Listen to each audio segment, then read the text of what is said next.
इब्तिदा में तो बस मैं ये चाहूँगा कि थोड़ी सी तवज्जो और थोड़ी सी खामोशी किसी भी महफिल में हमेशा दरकार होती है, क्योंकि कोई एक जब बोल रहा होता है तो सिर्फ वही बात को मतलब नहीं दे रहा होता।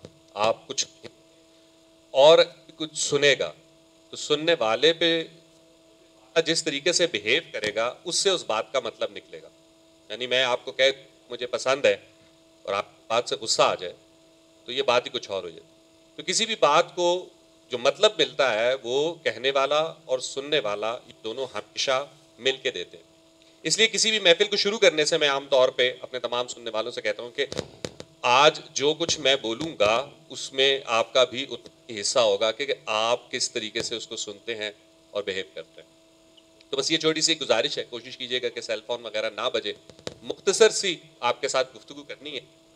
मुझे क्यों बुलाया, ये ज़्यादा ज़रूरी है कि मुझे क्यों बुलाया, इसके ऊपर गौर किया जाए। अब यही सवाल क्यों, क्योंकि अक्सर औक़ात ऐसा होता है कि मुख्तलिफ लिटरेरी फेस्टिवल्स की तरफ से दावतनामे मिलते हैं कि आप आएँ और आप शेयर करें। तो मैं आप लोगों को बताता चलूँ कि मैं ना तो शायर हूँ, ना अदीब हूँ, ना मैंने कोई किताब लिखी है और ना मैं ज़िंदगी में किसी मुशायरे में गया हूँ कि मैंने कोई शेर वगैरह सुनाया हो। मैं बहुत से शायरों को जानता हूँ, हारियों को ज़रूर जानता हूँ, लेकिन ये अजीब बात है कि दावतनामे मुझको मिलते हैं कि आ जाएं और लिटरेरी फेस्टिवल में। तो मैं फिर अपने आप से सवाल करता हूँ एक कि मुझे पता तो हो कि मुझे क्यों बुला। तो ऐसा ही हुआ कि जब मुझे पेशावर से दावतनामा आया कि आप पेशावर लिटरेरी फेस्टिवल में आए, पेशावर से एक वाबस्तगी तो है ही है, तो मैं खुश था।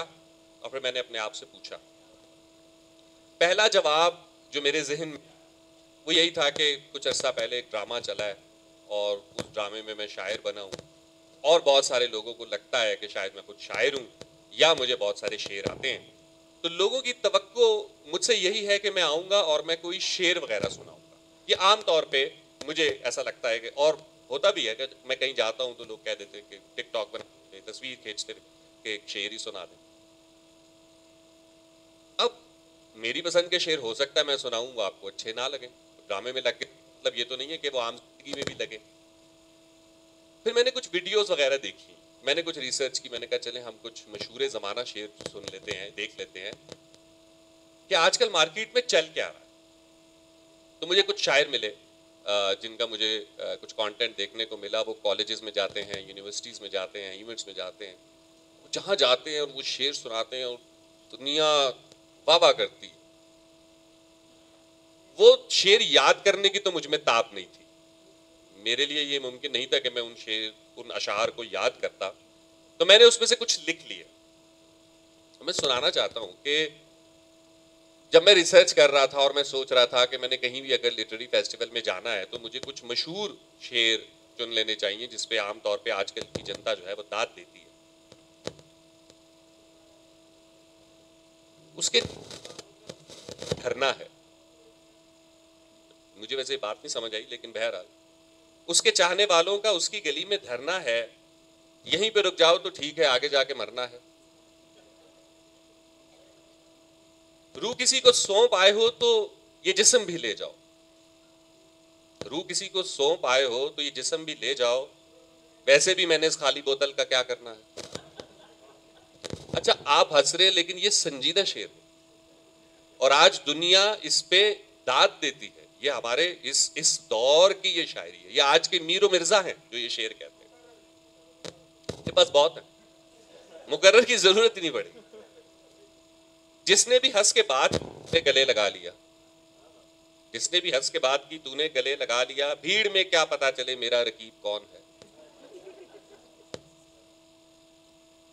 एक इंतहाई वाहियात शेर, इस वक्त बहुत सारी खवातीन भी बैठी हुई हैं, मैं माजरत चाहता हूँ, लेकिन चूंकि ये अदब का हिस्सा है, ये कॉलेजेस यूनिवर्सिटीज में सुनाए जाते हैं, ये शायद दाद भी वसूल करते हैं और बहुत सारी रकम भी बटोरते हैं। तुझको बतलाता मगर शर्म बहुत आती है, तुझको बतलाता मगर शर्म बहुत आती है, तेरी से जो काम लिया जाता है।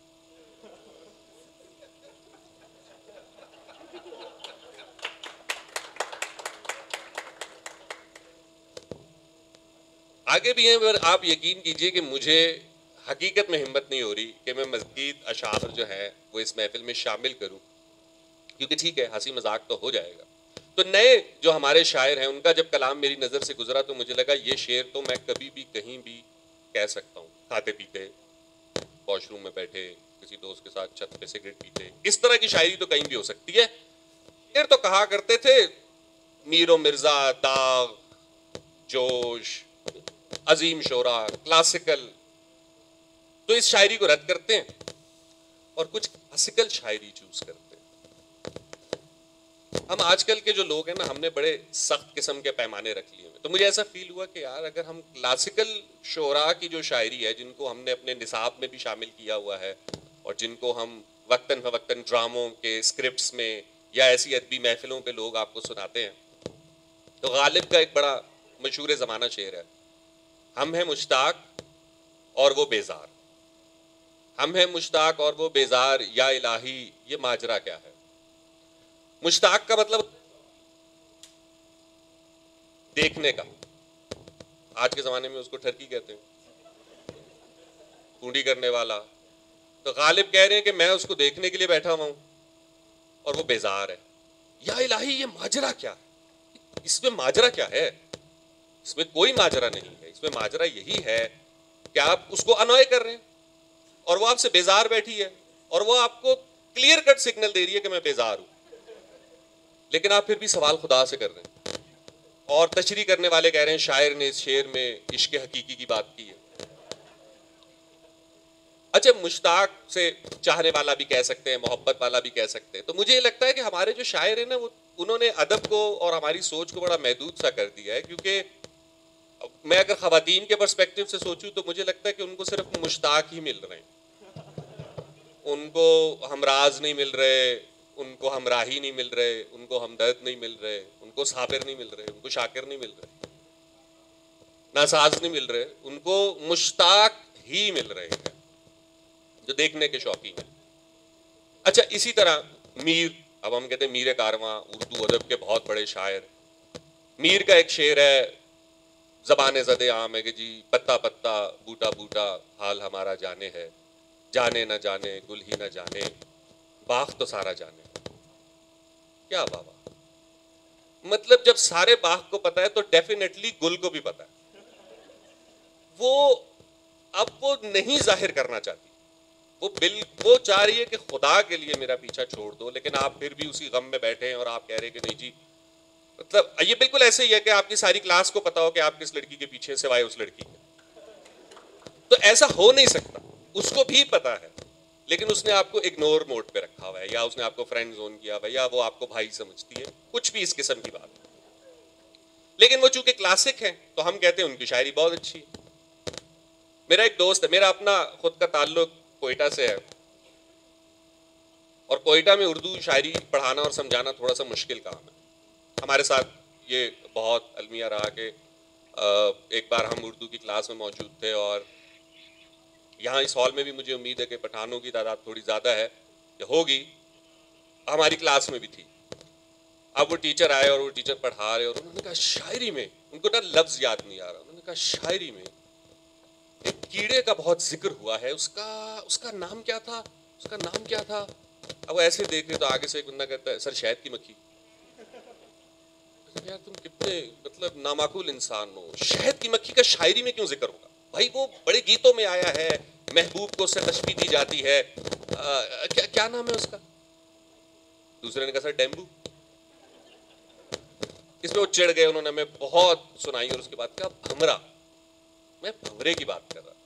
तो बहुत सारी चीज़ें जो हैं वो क्लासिक की आज के दौर में शायद उस तरीके से कनेक्ट भी नहीं करती। मेरा एक दोस्त है बहुत अच्छा, वो इस वक्त कोयटा के एक कॉलेज में उर्दू पढ़ाता है, और वो कहते हैं कि मेरी जान अजाब में आ जाती है कि जब मैं शेर की तशरीह समझा रहा होता हूँ और बच्चे अजीब व गरीब सवालात करते हैं।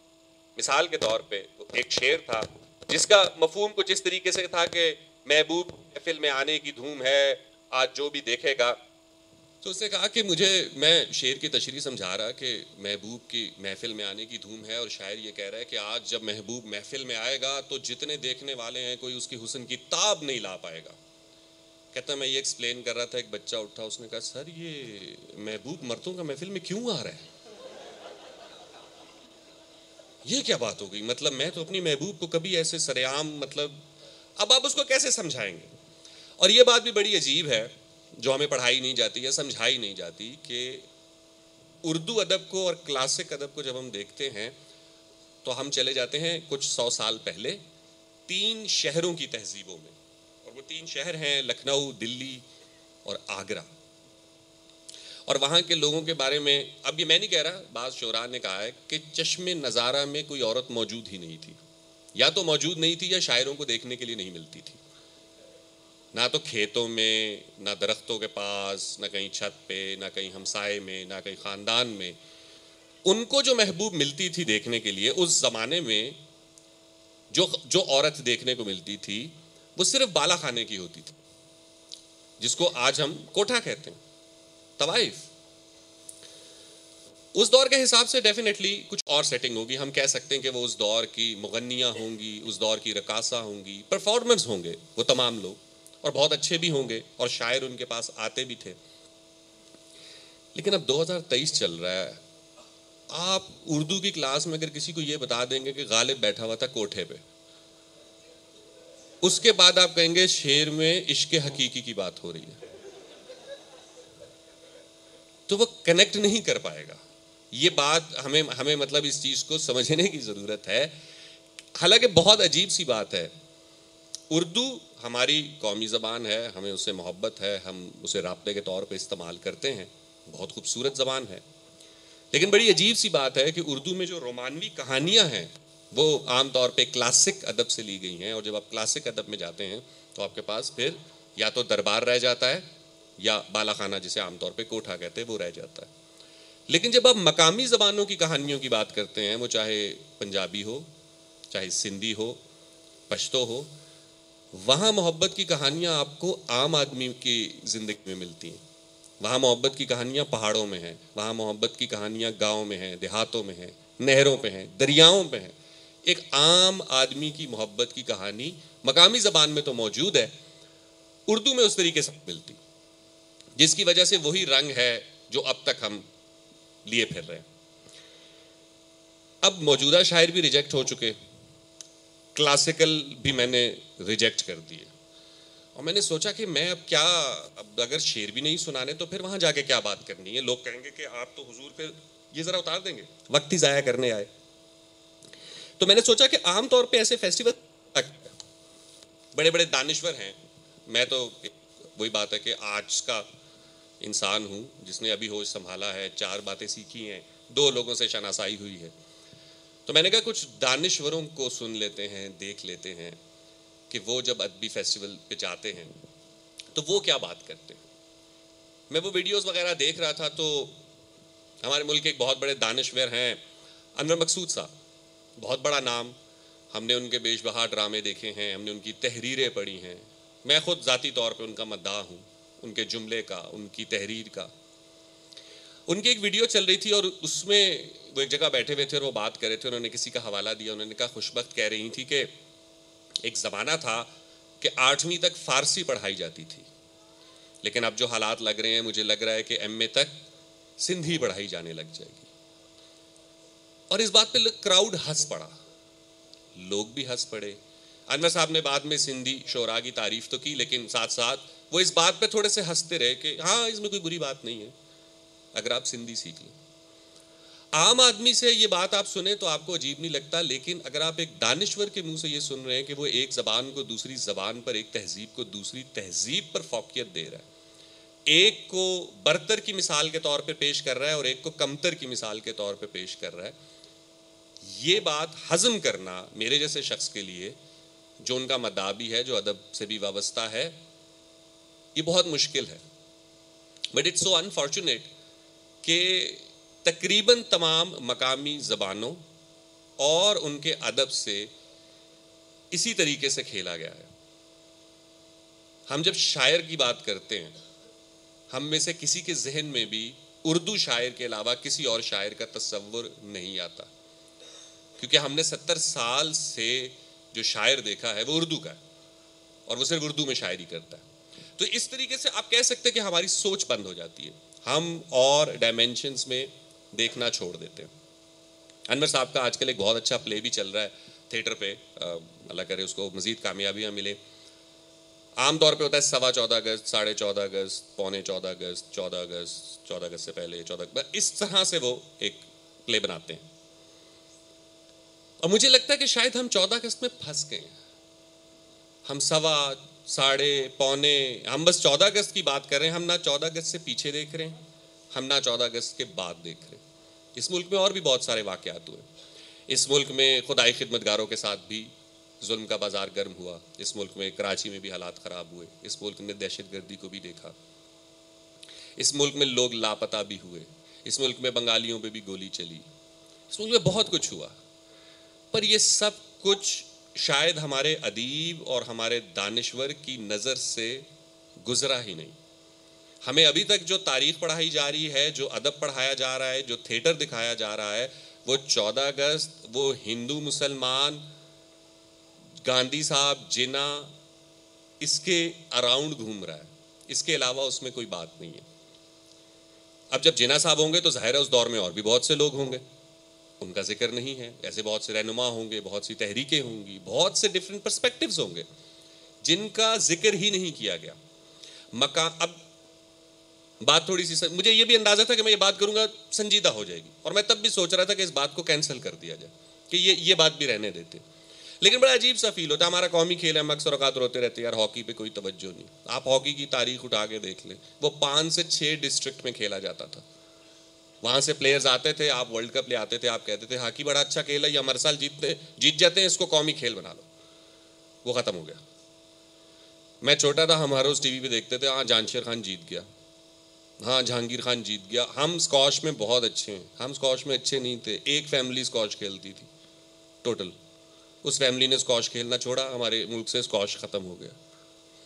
तो हम जब अपने फैसले करते हैं, यानी हम एक ख़ास तर्ज का एक रियासती नैरेटिव है, एक रियासती पर्सपेक्टिव है, वो हमारे अदब को भी घेरे हुए है, वो हमारे दानिश्वरों को भी घेरे हुए है, वो हमारी सहाफ़त को भी घेरे हुए है, वो हमारी सियासत को भी घेरा हुए है। और उसने हमें इतना कुंदज़ेन कर दिया है, इतना बंद कर दिया है कि अब हम उसके अलावा चीज़ को देखने और परखने के लायक ही नहीं रहे।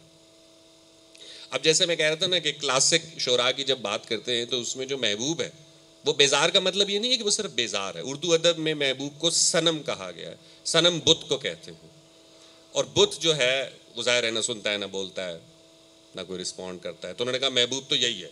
और उर्दू अदब में क्लासिक शोरा में कोई खातून शायरा थी नहीं, खातून की तरफ से कभी मोहब्बत हुई नहीं। मोहब्बत होगी मर्द की तरफ से, और वो होगी एक अदद, आप कह सकते हैं एक बुत, जो किसी बात का कोई रिस्पॉन्ड नहीं देते।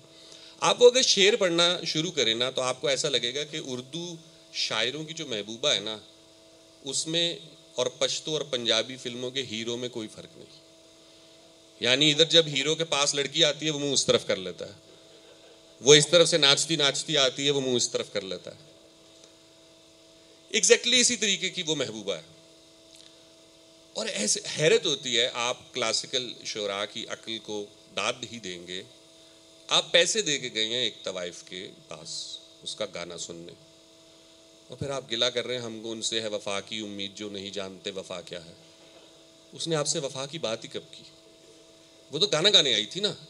अब आप किसी सिंगर के कॉन्सर्ट में चले जाएं, 6-7 कॉन्सर्ट अटेंड करें, और उसके बाद कहीं यार ये मुझसे प्यार क्यों नहीं कर रही, तो ये पॉसिबिलिटी नहीं है। तो हमारा अदब जो है वो इस तरीके से, उसने, मुझे ऐसा महसूस होता है कि हम कुछ बनने के चक्कर में, कि हम अपनी चीज़ को छोड़ें, हम उर्दू में चले जाएं। उर्दू में गए तो फिर एक और एहसास कमतरी आ जाता है कि चलो फिर फ़ारसी सीख लेते हैं या इंग्लिश सीख लेते हैं। तो हम एक मुसलसल उसमें चल रहे हैं, हम अपने आप को ओन नहीं कर रहे। ये सब बातें भी जब मैं सोच रहा था तो मैंने कहा रहने देते हैं, इसलिए नहीं बुलाया मुझे, कुछ और सोचते हैं। काफ़ी अरसे से मैं पॉलिटिकल इश्यूज़ के ऊपर अपनी कोई ना कोई बात करता था। अब मैं खामोश हूँ। ऑलमोस्ट 1 साल हो गया है कि मैं बहुत कम बात कर रहा हूँ, वरना उससे पहले मैं रेगुलरली बोला करता था। वो बहुत सारे लोगों ने मुझे तंग भी करना शुरू कर दिया। उन्होंने कहा जब से इमरान खान गया तुमने बोलना ही छोड़ दिया।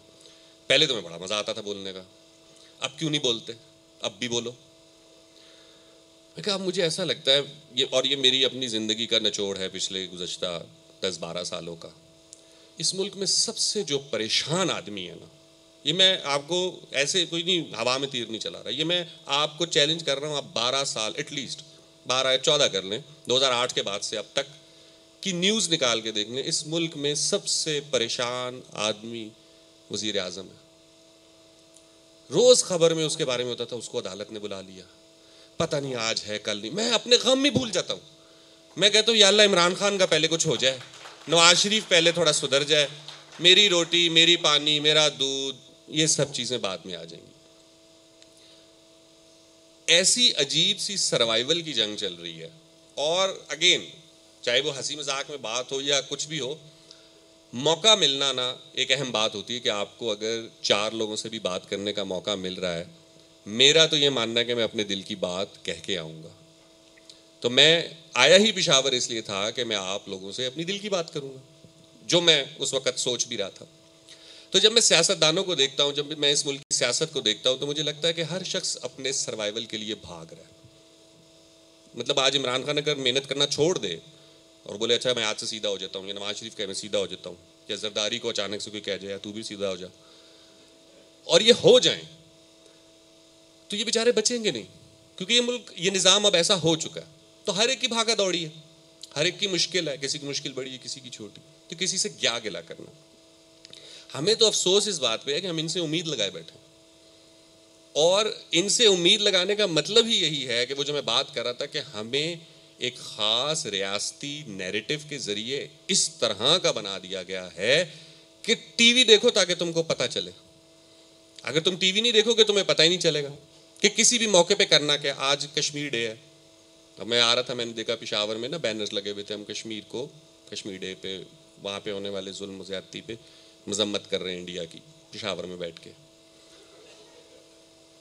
उससे ज़्यादा साने हाथ हम खुद उठा रहे हैं, लेकिन हमें, और ये रियासती नैरेटिव हमें सिखाया गया, भाई 5 फरवरी आएगा आज तुमने कश्मीरी बन जाना है, 14 अगस्त आएगी ये हो जाना है, 6 सितंबर आएगा तुमने फ़ौजी बन जाना है, किसी और दिन तुमने कुछ और बन जाना है, मजहबी दिन आएंगे तो नेक बन जाना है, लेकिन ना होना नहीं है, बन जाना है। हम आदी हो चुके हैं। थोड़ा सा दुख है, थोड़ी सी एक संजीदा बात है। मैं ज़िंदगी में पहली बार पेशावर आया था 2015 में, और तब यहाँ आने की वजह ये थी कि दिसंबर 2014 में यहाँ APS का वाक़या हुआ था, और उसके बाद एक फ़िल्म लिखी जा रही थी APS के मौजू पे। उसमें 2 से 3 राइटर्स इन्वॉल्व थे, जिनमें से एक मैं था। मुझे कहा गया था कि आप मेन राइटर हैं तो आप इसकी कहानी बनाएंगे। मैंने उनसे एक दरख्वास्त की, मैंने कहा मैं ज़िंदगी में कभी पेशावर नहीं गया, तो मुझे पेशावर जाना है और मुझे कुछ रैकी करनी है। मैं APS भी गया, मैं कुछ बच्चों से मुलाकात हुई, मुझे कुछ जो अपना इलाज करवाने आए थे उनके पेरेंट्स से मुलाकात हुई, और कुछ ऐसे 1-2 लोगों से मिलने का मौका मिला जिनका APS में कोई भी शहीद नहीं हुआ था, कोई भी, लेकिन वो किसी न किसी ज़हनी आर्ज़े में मुब्तला थे। वो 2015 की जो मेरी यादें हैं पेशावर शहर के साथ, और वो 2014 का जो वाक़या है APS का, वो एक ट्रॉमा बन चुका है मेरे लिए, मैं उसे भूल नहीं सकता। किसी बहाने से भी कोई बात याद आती है या कुछ होता है तो मैं एकदम से ट्रिगर हो जाता हूँ, और मैं एक अजीब सी मुझे कन्फ्यूजन और आप अपने अंदर एक बेचैनी सी फील होने लग जाती है कि ये कुछ हुआ था जिसका कोई फॉलो अप नहीं आया। इतने बड़े सानहे को भी हमने उसी तरीके से मनाया जिस तरीके से हमें हमारी तरबियत की जा रही है कि 2 दिन परचम सिरनगू हो जाएगा, 3-4 दिन चैनल्स पे प्रोग्राम होंगे, इल्ज़ाम तराशी होगी, कॉन्स्पिरेसी थ्योरीज होंगी, एंड पे गालियाँ देने के लिए अमेरिका और यहूदी तो हैं ही हैं, सारे इल्ज़ामात उनके गले में डाल दिए जाएं और बात ख़त्म। हम अपने आप को कहते हैं हम एक कौम है, हम पाकिस्तानी, हम 4 सूबों में रहते हैं, हमारा कल्चर ये, 23 मार्च को ये भागम भाग हमारी परेडें हो रही होती हैं। मैंने कोई एक वाक़या नहीं देखा, और मैं उसमें खुद शामिल हूँ, उन मुजरिमों में मैं अपने आप को खुद शामिल करता हूँ। हमें एज अ कम्युनिटी ये ट्रेनिंग ही नहीं है कि अगर किसी और जगह पे कोई वाक़या हो चुका ऐसा, तो ज़रूरी है कि सब काम रियासत करे, ज़रूरी है कि ये काम मीडिया करे। 4 सिंगर्स भी तो उठ के पेशावर आ सकते थे, 4 एडवेंचर से वाबस्ता लोग भी आ सकते थे उनसे मिलने, शायर व अदीब आ सकते थे। आम शहरी कहता मैं अपने ख़ानदान के साथ जाऊंगा और मैं किसी ऐसी फैमिली को ढूंढूंगा और मैं उससे मिलूंगा और उसके साथ मैं बैठ के अफसोस करूंगा, फातिहा पढ़ूंगा। एक वाक्य नहीं मिलता आपको ऐसा। तो हम, अब वही बात है कि हमें बड़ा, अवाम में बड़ा गम गुस्सा है, अवाम में खुशी की लहर दौड़ गई, ये जुमले हैं जो हमें टीवी से पता चलते हैं और हम उसको आगे कंटिन्यू करते हैं क्योंकि हम फंस चुके हैं। हम अपने हीरोज को और हम अपने विलन्स को सिलेक्ट करने का जो मयार है वो कुछ और रख चुके हैं। एक बात है जो शायद यहाँ पे अगर किसी को नागवार गुजरे तो माजरत, महमूद गजनवी हमारा बहुत बड़ा हीरो, वो गजनी से था, एक तुर्क था और वो बहुत बड़ा हीरो है। लेकिन गुजरांवाला का रंजीत सिंह इस कौम का हीरो नहीं है क्योंकि वो एक सिख था। मैंने बहुत सारे लोगों से पूछा, मैं जाहिर है एक मुसलमान घराने में पैदा हुआ हूँ, जवान हुआ हूँ, आसपास सब ऐसे ही लोग थे, रंजीत सिंह में क्या बुराई है, उसको हीरो क्यों नहीं बना सकते? उन्होंने कहा नहीं, रंजीत सिंह तो बहुत बुरा आदमी था, उसने बादशाही मस्जिद में घोड़े बांध दिए, उसने कुरान की बेहुरमती की, वो हमारा हीरो कभी नहीं हो सकता।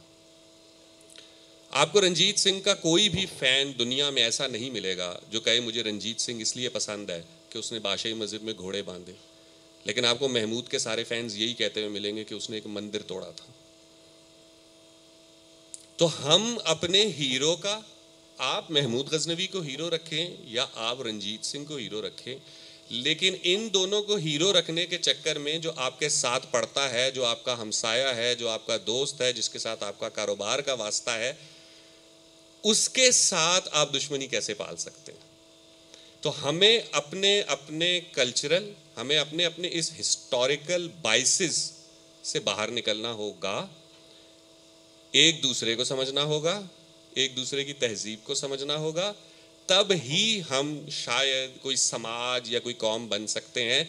उसकी वजह यह है कि मजबूरी से इंसान सिर्फ कैद में रहता है और इस वक्त हमारी वही हालत है कि जैसे हम मजबूर हैं कि बस अब क्या करेंगे, केपी वाले कहाँ ही चले जाएंगे, उनकी मजबूरी है कि पंजाब के साथ रहे, पंजाब की मजबूरी है कि सिंध के साथ रहे, सिंध की मजबूरी है कि बलूचिस्तान के साथ रहे। तो इस मजबूरी के साथ अगर आप रहेंगे तो आप ज़्यादा देर नहीं रह पाएंगे।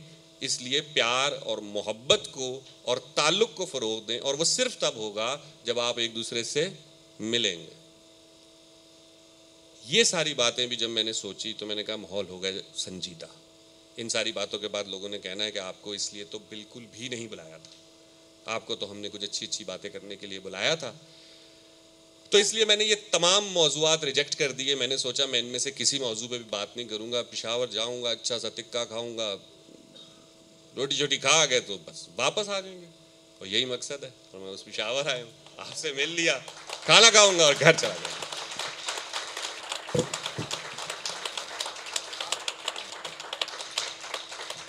आप सबका बहुत शुक्रिया, आप सबकी बर्दाश्त का और आप सबकी समातों का बहुत शुक्रिया। पेशावर में जितनी दफ़ा आया हूँ मुझे बहुत अच्छा लगा है और इस दफ़ा ख़ास तौर पे इस महफिल के लिए आया था। बुलाने वालों का भी शुक्रिया और आप सबका वक्त देने का बहुत शुक्रिया। इंशाल्लाह फिर ज़रूर आएंगे और फिर किसी न किसी गुफ्तगू के हवाले से इसी तरीके से आपके कान खाएंगे। आप सबका शुक्रिया।